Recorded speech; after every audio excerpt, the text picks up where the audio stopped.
Font কি change হচ্ছে? হচ্ছে না। তাহলে ফন্ট চেঞ্জ করতে গেলে আগে লেখাটা আমরা সিলেক্ট করতে হবে।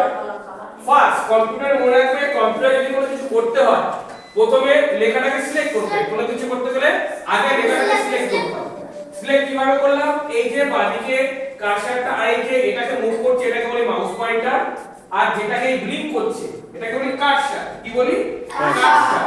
আর যেটাকে মুভ করছে যে অ্যারোটা এক এক সময় এক এক রকম সেলের এটা অ্যারো, এক এক সময় এক এক রকম তার ফর্ম চেঞ্জ হচ্ছে, এটা হলো মাউস পয়েন্টার। তো এই মাউস পয়েন্টারটা নিয়ে এটাকে ড্র্যাগ করা মানে বাঁদিকের লেফট ক্লিকটা মাউসে চেপে উপরে নিয়ে গেলে এটা সিলেক্ট হয়ে গেল।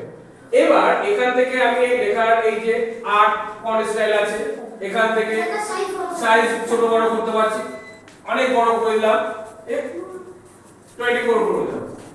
তাহলে এখান থেকে ফন্ট চেঞ্জ করব।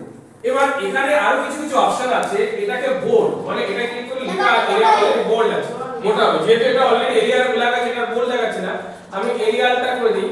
দেখো বোল্ডের কাজ কি? তাহলে এটাকে সিলেক্ট করলাম লেখাটা একটু মোটা করার জন্য, দেখো একটু ক্লিক করলাম বোল্ড, তাহলে এটাকে বোল্ড হলো। নেক্সট মনে করি আবার বোল্ড তুলে দিতে গেলে আবার এখান থেকে বি করলাম ফোন উঠে গেল, তাহলে পার্টিকুলার ওয়ার্ডটাকে ফক্সটাকে বোল্ড করব। দেখা যাচ্ছে এটা একটু মোটা হবে দেখাচ্ছে, বোল্ড মানে একটু থিকনেসটা